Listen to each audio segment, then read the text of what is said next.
I would eat so much food that I would have to go and throw it up so that I can have room for more. Yeah, girl, me too. And it was a struggle.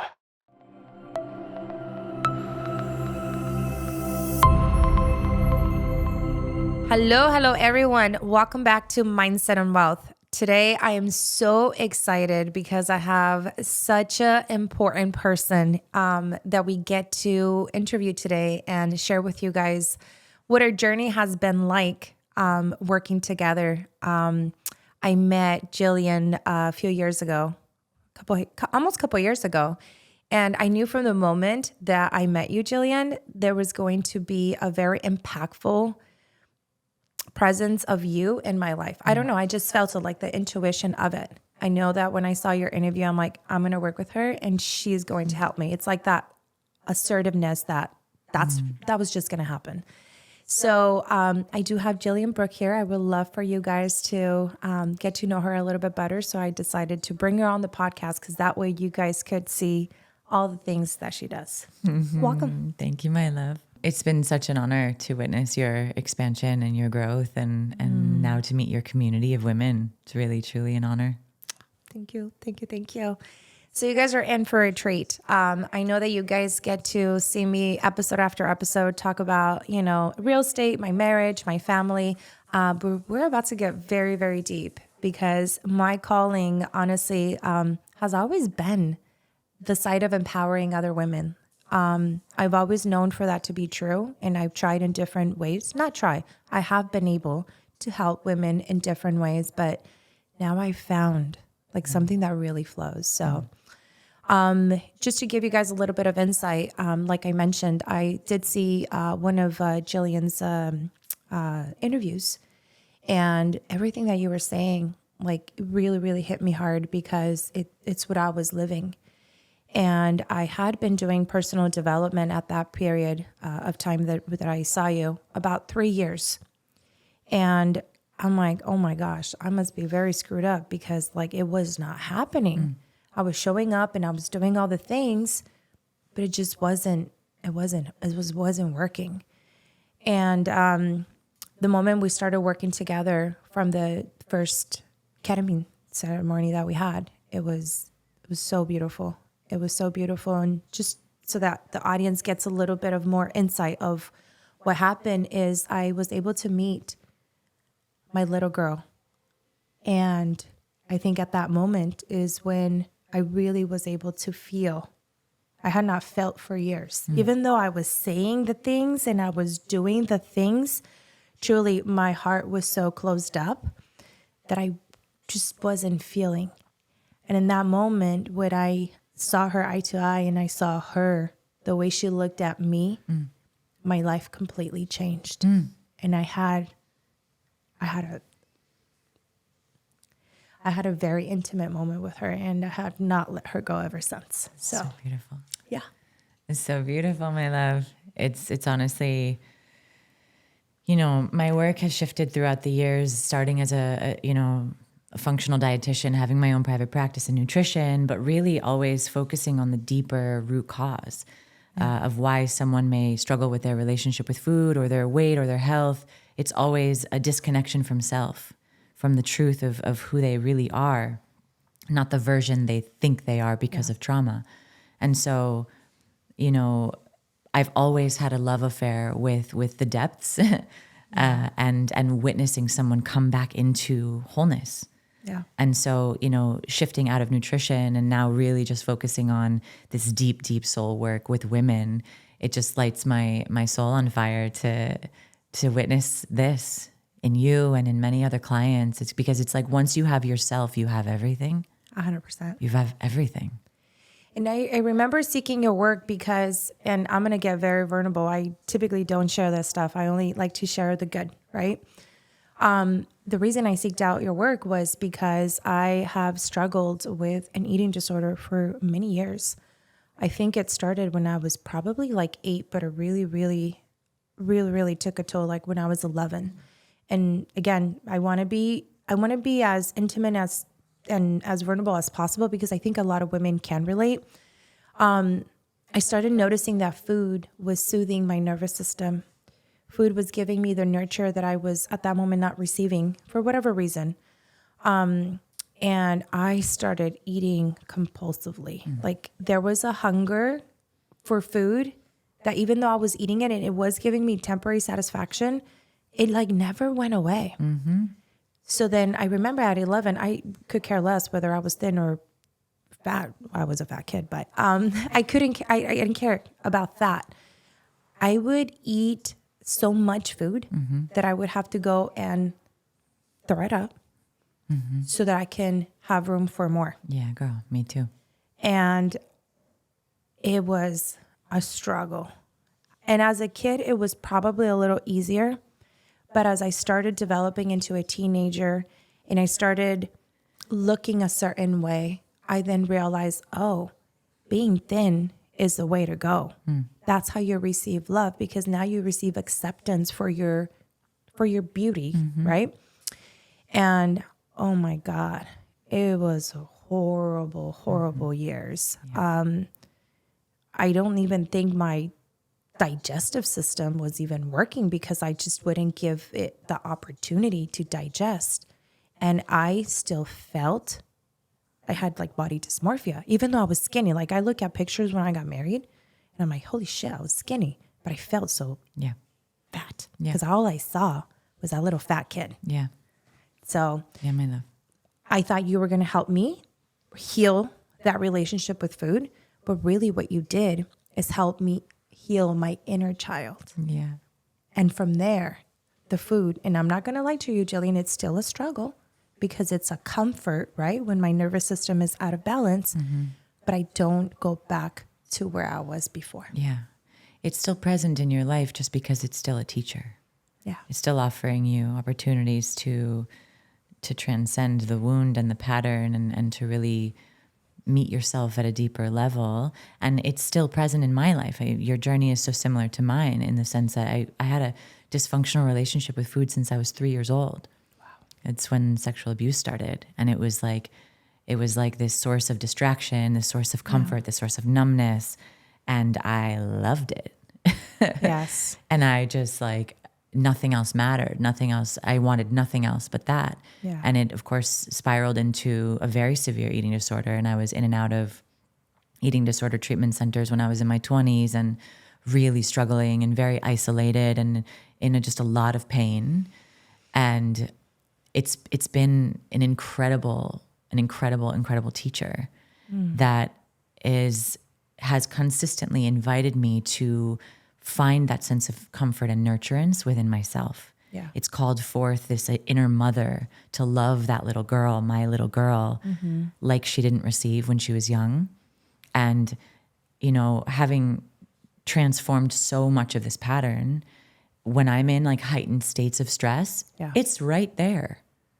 And girl, I've been a dietitian for a long time. This was my work. Like I got a PhD, not actually, but like life offered me a PhD in this realm. I know it in and out. Yeah. And it still comes up for me because it's so rooted in survival. Yeah. And it's so deep in my subconscious mind because it started especially so young. Yeah. And now when it's alive, I know how to work with it. No. And it's like, my number one question is like, okay, what am I trying not to feel in this moment? What do I not want to feel? I don't want to feel discomfort. I don't want to feel overwhelmed. I don't want to feel, and it's like every time I can remember to ask myself that question, I can then meet myself, my little girl. Okay. Oh, I just want comfort. Oh my God. Okay. Oh, I'm just fucking terrified. Okay. And it's just like calling me over and over into deeper depths of me. Yeah. Yeah. Because it really is not a hunger for actual food. No. That's it's a hunger for love. Yeah. Yeah. Every time. Mm-hmm. And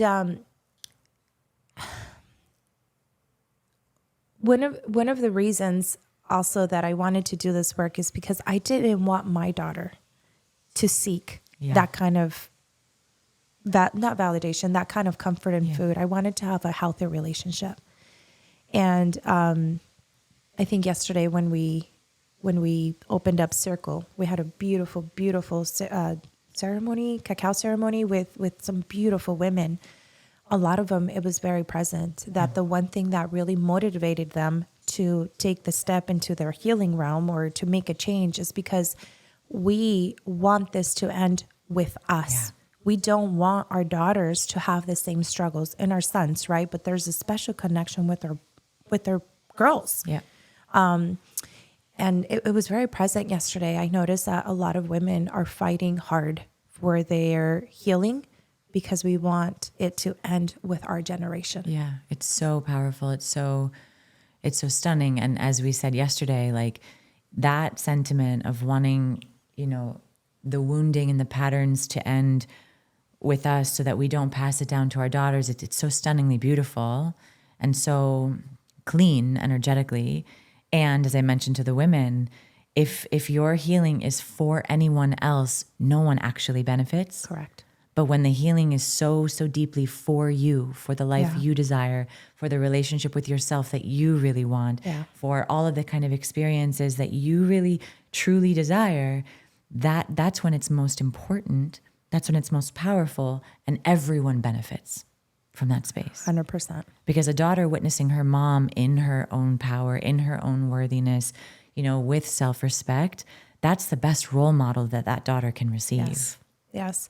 I recently saw my cousin, she's a therapist, and she shared something that was so powerful because she said our children will and I can't remember exactly how it said, but they will allow to get treated the way you allow yourself to get treated, right? So you can tell them all the right things, but if you're not setting the example, they're going to go out to the world and think that the boundaries you were okay with putting forth, like that's the boundaries they're going to put for their relationship. So that was very powerful because I feel that for many years I was telling Emma, my daughter, I was telling her all the right things, but I wasn't doing the right thing because I was not embodying that woman I wanted her to be. Yeah. So I think yesterday was so powerful because we do tend as mothers to want to do so many things for so many other people when really the powerful work is when we rise up. Girl. Because it starts with us. Preach. So anyway, my heart is so full right now just because like I'm telling you yesterday. It was magic. It was magic. And I think you said it was, what did you say? It awakened. It was an activation. It was an activation. Yeah. And I do feel that I was an activation. Yeah. Yeah. I mean, the one question that I asked at the end of the day, and everybody raised their hand, it was like, how many of you met a new part of yourself or a different part of yourself that you didn't have access to before today? And every single woman raised her hand. Yeah. And it's just like, I know. and those parts have always been there. It's not like a new part, but they've always just had been it. covered up, underneath. Distortion is the word that I use. These skewed ways of perceiving ourselves based on the things that we went through in childhood, the challenging things. These distorted self-perception, there is so much gold underneath those things. Those things are not true. They're a byproduct of pain. Yeah. They're not who we are. They're what we think we are because of the things that we went through, but who we really are underneath that is waiting to be accessed. Yeah. And I felt yesterday that we opened space for women to feel that part of themselves in new ways. And it was just so stunningly beautiful. It was so beautiful. And it was something that we were able to see with the eye because we literally saw how these women's faces transformed over the day. Yeah. But it was also the feeling, like I would walk around them doing the work and I felt this immense sense of powerful feminine energy. Something I wanted to touch is when we opened up yesterday, I can't tell you how many women said, I don't know who I am. I don't know who I am because I was conditioned to be what everyone needed me to be. My mother needed me to be something. My father needed me to be something. The world needed me to be something. So it's funny, not funny, I'm sorry. It's interesting to see that such well put together women, I mean, you will see them and you would think they have their life put together to the T because appearance, that's what it shows. But it's interesting to see that they don't even know themselves. And these are women that are in their 30s, 40s, 50s, and do not know who they are. Yeah. Yeah. And it's heartbreaking, and it's relatable. Yeah. You know, like we are conditioned to, as you said, to be certain ways. Yeah. And I think the two driving forces for that is like, who did you need to be to get love 100%. in your home by your caretaker? So who did you need to be in order for your parents to love you? Yeah. And then what parts of you did you need to suppress and hide in order to avoid pain? Yes. And so those are like the two driving factors. And it starts to like morph and mold who we present as. Okay, you need to be high achieving in order to get that love and praise from your father. Okay, you need to be beautiful in order to not be, criticized or rejected by your mother. Like, and it starts to like shape this identity or this mask really that we walk in the world as. And when the mask gets so strong, we wake up one day, look in the mirror, and it's like, I don't know who the hell I am. No. I went through that. Yeah. It was like, girl, I've gone through more metamorphoses, like so many cycles of death and rebirth, quite frankly. And every single time I allow that process to unfold, I become a way more true version of myself.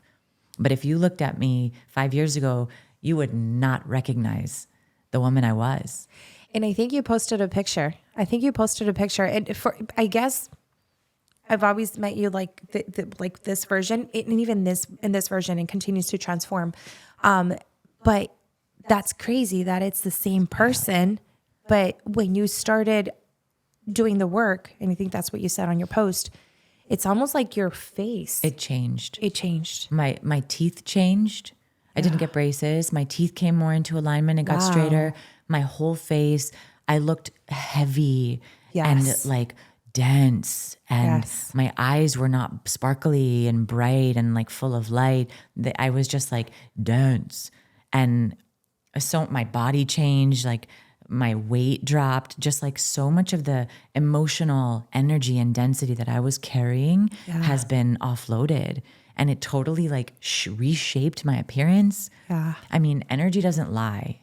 That's my favorite part about it. Yeah. It doesn't lie. You can't fake energy. Yeah. You can present, you can try to exude something, but it's superficial. It's like you can feel the hollowness of it. Yeah. Especially if you're attuned. And so as you process and really like, as you feel, girl, like as you're willing to feel whatever it is you're carrying, that emotional release that happens when you're willing to feel something like sadness or shame or grief or whatever, that is the offloading. That is the release. That is the changing form from one denser energy to a higher state, right? Self-compassion, self-acceptance, forgiveness, those kinds of things. It changes form. And so you literally become lighter energetically. You become lighter. You don't have to carry so much pain. And I think that's why yesterday the women's faces, Oh my right? God, it they was seem amazing. lighter. Like their smiles seem so much softer. Yeah, and their feminine. skin was brighter and their It's eyes were crazy. brighter. Yeah. It was like, whoa. Yeah. I mean, I wish we took before and after pictures, which we might We have to should do have next totally. time. Yeah, we should totally, because and we get to see them, right? Like it transition throughout the day, but they're so much into their work that they haven't really noticed it. But I think that's a great idea. We should totally do that. And something I do want to clarify, Jillian, and you can attest to this. Yes, we're calling out our caregivers, or in this case, our parents, not calling them out, but we understand that they gave us the best version of themselves. Yes. So it's not like we're pointing the finger and saying, you did this to me, you hurt me, and you didn't protect me. They literally did the best they could. Yes. And I think that is important, because in no way is the healing process about pointing fingers and holding grudge. No. Because then you're going to feel all the feelings of like the density and the and the grudge. So And I just wanted there's to, no power in like blaming, but just as I said yesterday, we can hold the knowing that they did the best they could, that maybe, someone who inflicted pain on you was deeply suffering themselves. That is so valid. That is so true. Yeah. And a lot of people just want to live there because that's a little bit cozier. Yeah. But the other side of the coin is like, we can't negate the impact on us. Yeah. We need to be willing to face how their pain created pain for us, Yeah. what that was like for us, right? For example, I've mentioned that I experienced sexual trauma at a very, very young age. I could look at the person that did that and say, I understand they were deeply suffering. Yeah. I know that they were in a lot of pain. I know that they were violated. All of that is true, and I can hold that. Yeah. But if I just focused on that, Yeah. I'm neglecting my own experience of it. I'm neglecting the hurt I incurred. I am neglecting and bypassing my own experience and the impact on me, Yeah. which is not going to generate healing for me. Yeah. That's not where I get liberation. Where I get liberation is holding that knowing and having compassion, but also going through the layers of like rage, girl, rage. Yes. I mean, Yes. rage and betrayal and heartbreak and devastation and fury and sorrow and profound depths of grief. I have had to like go through every one of those layers, give myself permission to fully feel all those things so that I can fully land in a space of forgiveness. Yes. And I can free myself. I don't carry that pain anymore. That's There's residuals, and whenever they come up, I meet them. Yeah. So I'm not going to say like I still remember, and I still Yeah. it's like a scar that I'll have, but I don't walk with that pain. I don't walk with that density anymore. In fact, I use it as fuel.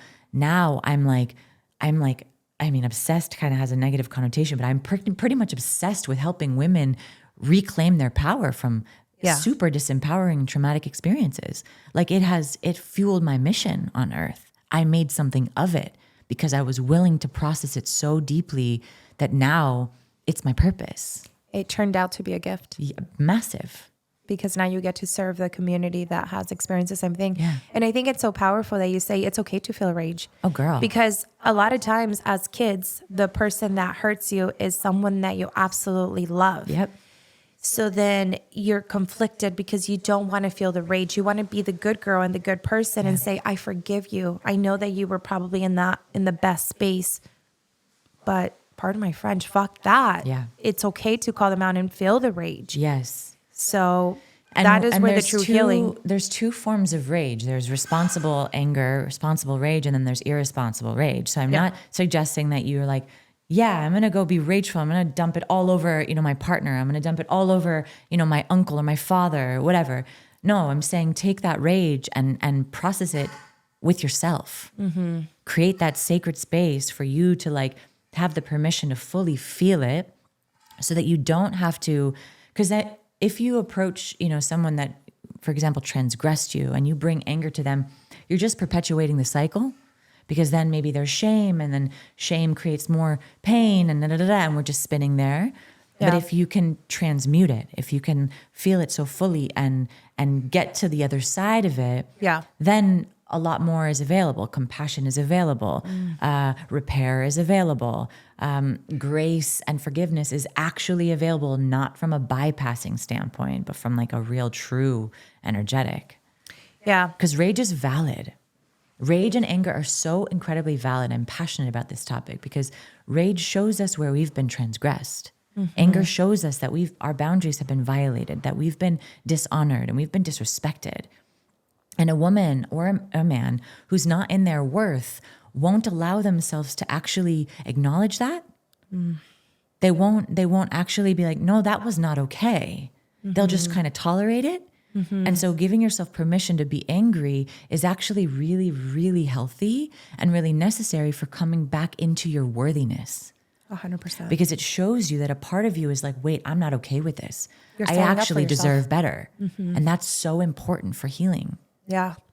And honestly, I didn't know that part until I got into this work. Because I've done other work and you're like, you don't get anything positive from feeling rage. You don't get anything positive by feeling any other feeling other than like being optimistic and forgiving and all the good feelings. Yeah. But I think the negative, and they're not even negative feelings, but the feelings that we don't like to feel, the sadness, the rage, all that has to be felt too. My love, anyone who preaches just love and light is bypassing on like a massive scale.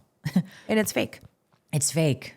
They're just like smoothing over. I mean, I have kind of a vulgar statement. I'm like, this is very vulgar, but it's like, if you put whipped cream on a pile of shit and call it a cake, it's still a pile of shit. It is. Sorry. It is. It just is. Yes. Like you got to clear the shit.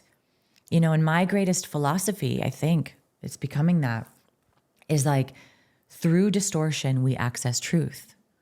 If Yeah. you're willing to meet yourself in the distorted ways that you've viewed yourself, if you're willing to look at the shame, and it's not a fun one.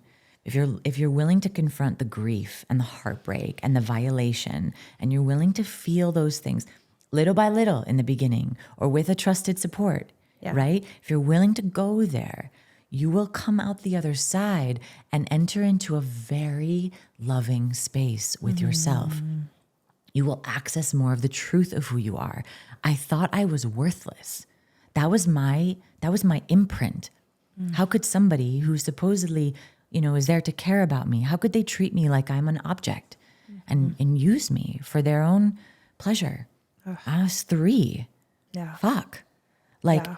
my sense of self was so diminished. Yeah. It was so diminished and I felt so powerless. Yeah. I couldn't advocate for myself. I couldn't stand up for myself. I was You were a kid. helpless. Yeah. And so that was the imprint. That was the way that I saw myself. Yeah. And that's how I walked through life for 3 decades until I remembered my story. I didn't remember it. I had no idea. And then in a medicine ceremony, I remembered it. And it was just like, wait, what? No wonder I've hated myself. No wonder I abused my body. No wonder I found myself in situations with predatory men over and over Yeah. and over until I broke the cycle. It all made sense to me. But if I hadn't been willing to feel all of the pain connected to those stories and those events, Yeah. there's no way I would be sitting here with you. There's no way you would feel me in the energy that you feel me. There was no way I could hold a container of 30 women and help bring them into their power because I've found my own. It was only because I was willing to go so deep with myself and meet myself in all of the layers of pain that I could begin to remember the badass that I am, Hell yeah. Hell yeah. right? Yes. I'm powerful and And I'm loving, fiercely loving. Yes. And I'm all these things that I had no idea that I was. And I only accessed it because I was willing to go that deep into the muck to rise. And feel all the feelings we avoid. Yeah. Yeah. No, I feel you with that. I'm like sitting with it too. That's powerful. I'm just receiving so much just because I'm seeing all the women. Like it is crazy because I don't think we understand how common this topic is. How many women are abused and men too. Yeah. I don't even know the stats, but I think it happens so much more often. that Documented, it's 1 in 3 women and 1 in 6 men, but I'm not a statistic. I'm not included in that. So that's reported, but there's so many cases that are they're not underreported. reported. I guess it's more like 2 out of 3 women, honestly. And maybe, I don't know. That is insane. Yeah, absolutely. I mean, you take a group of 10 women and I bet 6, 7 of them have experienced it in some capacity. And abuse. we should define sexual trauma because it's not just penetration. It's not molestation. It's the exposure of sexual energy without consent. Yeah. You know, it could be the exposure of somebody else's sexual energy, even though you're not necessarily contacted. You're exposed prematurely with no consent. It's a violation Yeah. of personal boundary. I mean, it's so pervasive Yeah. for both men and women. I wish men would talk about it a little bit more. I think it's starting. It is starting. I think it's starting. And that's powerful because there's so much shame, right? There's so much shame. Shame in that. But it's like, think about the person that received the violation. Like, and I know this because I've carried shame too, for sure. Yeah. But it's like, I didn't do anything wrong. Yeah. Nobody that No. received this, they didn't do anything wrong. No. They were the recipient of somebody else's pain. Yeah. And even that person, and this is definitely controversial, Yeah. but even the person that did that, it was an expression of their deep pain, Yeah. just acting itself out Yeah. until someone, like us, comes along and is courageous enough to break the cycle And say no more. through love, not Yeah. through shame, 100%. through like their own work and saying it stops with me, but I'm not going to shame you. I'm going to love you and offer you compassion. That's when the cycle really breaks. 100%. And I hope this generation does bring a lot of awareness, because we have so much platforms now where we can share all this, right? Whereas before, well, first of all, when I was a little girl and like this happened to me, like we didn't talk about it. Yeah. Like you did not talk about it, because what happens is if you do talk about it, then that other family member gets exposed, and it creates this whole dynamic, because remember, it's a family member. There's so many people that love on this person and have a version of this person. So you don't talk about it. Yeah. You just like get over it. You just won't see that person anymore, and that's the end of it. But that doesn't fix it. Because that person also needs help. Absolutely. The abuser also needs help. Absolutely. Because if they're okay with doing that and crossing that boundary, you best believe that their boundaries were crossed at some point. Absolutely. So Violators have been violated. themselves, that's why they're okay with crossing that boundary. Yeah, and even the language of like, that's why they're okay. I don't know if they're okay with it. I think it's like, That's true. I think it's like, it's such a compulsive, impulsive driver of trauma. Yeah. You know, it's like hurt people. It's not because they're okay with hurting people. It's just because that's the cycle that repeats until it's broken. Yeah. And it ends with us. Yeah. It's and honestly, like, I don't want to say that because of what happened to me, I get to protect my children. They're not immune to it, right? But I am very observant. Yeah, a lot blessed. more. And I would take what I went through as a blessing, because like you said, if you had not gone through all of that and been okay with feeling all the feelings, you would not be the Jillian Brooke that you are today. Correct. That is so powerful and is helping other women. Yeah. So even in the process, that was absolutely perfect for our soul to experience. Without question. To be able to develop this. Without question. So, yeah. yeah. It's pretty beautiful. And, you know, I'll name that, like, a lot of people kind of just want to like land there quickly. They want to Yeah. like, this was a gift, you know, my soul chose this, da, da, da. And again, like we have to be really, really careful about bypassing. People don't want to feel the yuck. They want to land, they want to like hang Yeah. out where it's cozy, of like, oh, it was all perfect and I chose this and it's okay. They were doing their best. Like, no, for Feel your it. full liberation, for your empowerment, for you to access, you know, the medicine that your soul is on this earth to serve in whatever way that looks, art, poetry, business, you know, whatever it is, you have to go into the crap. You have, Yeah. it's, you know, this new body of work that came through me, I'm calling the Sacred Spiral. Yeah. Because what is more sacred than a soul's evolutionary journey? In my perspective, there's nothing. Yeah. No, nothing more sacred than a soul here experiencing and evolving and expanding. It's so divine. It's so sacred. And it's spiral because life is cyclical and happens in cycles and in spirals. But also it's this beautiful kind of mirror image, is like, as willing as we are to descend into the density and the dark and the pain and the shame and the trauma, Yeah. simultaneously we rise into greater capacity to feel joy, more pleasure, more abundance, more radiance, more self-knowing, more self-honor, more magic. It is that. I've walked this path, and it is like one step into the muck, one step into the light, one step in the hard, one step into the joy. That is how it's gone the whole time. It's amazing. Yeah. I know the women yesterday when you were sharing that platform, they're like, we're seeking community. We've been looking for this. Yeah. So I'm excited because it sounds like all the girls that came yesterday are going to be signing up. It's such a power, because every female, I mean, we're powerful souls. But when we come together, we truly create magic. We It's truly palpable. create magic. It's so palpable. I mean, one of the most potent parts about, you know, this facilitation is when other women get to hear their story come out of another woman's mouth. Yeah. And there's just like this thing that gets created of like this universal experience, this shared experience. And it's so medicinal, because it's like, well, you're not alone. I'm not alone. This happened to me. Oh, wow, you're rising out of this. That means I can too. You're struggling with this. Like, I've been there. I can support you.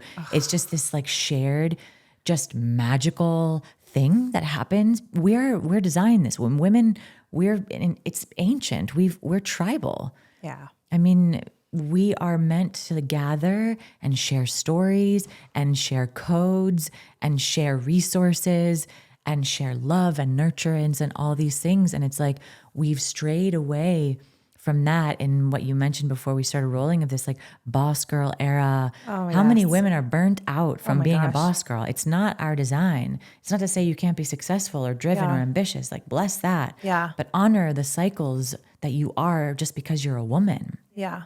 you know? I'm glad you said that because I remember when I went into business, I'm like, okay, I'm going to be a very high producing loan officer because now I'll get the validation and I will feel worthy because now I'm bringing something that is of worth, right? And I would set these goals, right? And I'm like, boom, boom, boom, boom, let me go. And I would hit the goal and I'm like, oh shit. Like I actually don't feel, there's no worth there. Okay, let me go for the next level and the next level. And it was never enough.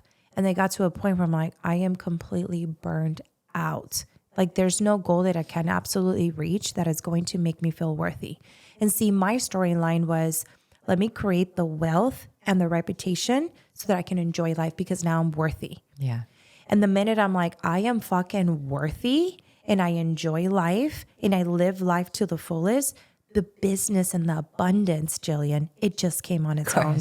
It's that easy. It's just shifting it at the other way. Many people try to control their external environment thinking that that will bring what they're seeking, validation, worthiness, connectedness, all of that. When really it's just an inside job because your relationship with yourself is just a projection of every facet of your life. 100%. Which is great news because you don't have to necessarily pour all of your resources into your financial life or into your romantic life or into all these boxes. You just get to turn inward and like come back into like your love and wholeness and acceptance with the self. And then all of that is projected externally. 100%. It's like way more effective. 100. Well, no, it's right there. It's the key because yes, you can work and get all the things, but you really don't get the thing that you're looking for. No. And, to circle back to the sisterhood is this online community. It's this virtual community gathering space for women that we're like all over the world. Like we're in Europe and we're in freaking Australia and we're in Canada and we're all over the US. It's like women from all over the world. And we have at least 4 calls a week where we just get to like share. They're not all for that. Some of them are like guided practices where I'm facilitating medicine ceremonies, or there's shamanic breath work, or new moon and full moon rituals, cacao ceremonies. But there's also like gathering circles where we just get to share about life. What are you navigating? Do you desire support? What do you need? Like, do you want to be seen? Do you want a reflection? It's just a space for women to come together in honor of the process of life. That is so beautiful. It's so magical. And the chat is popping. It pops off every day. Women just sharing and in support of each other and like fanning each other's flame. It's magic. Oh my gosh, I love it. I'll send a link that you can put it in the notes. It's absolutely magic. And there's a 7-day trial. People can try it out, come to a couple calls. If they like it, they stay. If they don't, they go. It's not personal. It's alignment. But it's like, it's such a magical space. I can't wait. It's like, it makes my heart so like butterflies, like just juicy to feel women receiving so much from this community. It's like, oof. Especially because they're hungry for it. Yeah, girl. There's a massive hunger for this. So we'll provide all the details. If you guys have any questions, definitely reach out to me, reach out to Jillian because we're about to create a beautiful community. Well, you already created the community. I'm just with my They're all here. connected. That's the thing. They're all connected. They're all connected. Like I'm here serving your community and this community is virtual and now your community is infused with my community. Yeah. It's like all one. It's just we're women seeking other women. Yeah. It's the same goal. It's the same. It's the same goal. Yeah. And I think yesterday, one of the biggest takeaways that was so moving for me was like, it is the hunger. It's like women are hungry for depth and for liberation and for empowerment and for sovereignty and connectedness and like just the juiciness that comes from being at peace with yourself. They're so hungry. We're so hungry for that. And there's a readiness. 100%. Yeah. And we're working on event number 2. So stay tuned for the details for the next event. Thank you so much, Jillian. Thank you so much for being part of this. Thank you for being part of my life and for you to be able to share what you shared with me with the other women, because you talk to one woman and that woman will spread the word. You know that. Thank you. Thank you so much for having me. Honestly, it's been such a privilege to witness your evolution and to be welcomed into your community, and the privilege of just witnessing the women that you love come into deeper love for themselves. It's like such a joy. Oh, I'm so happy. Thank you so much, guys, for staying until the end. We'll provide all the details. Make sure you follow Jillian. And for those sisters that are interested, if you guys need a little bit more information, definitely reach out to us and we'll let you know about the sisterhood community. This was Mindset and Wealth, where we help one another build an empire.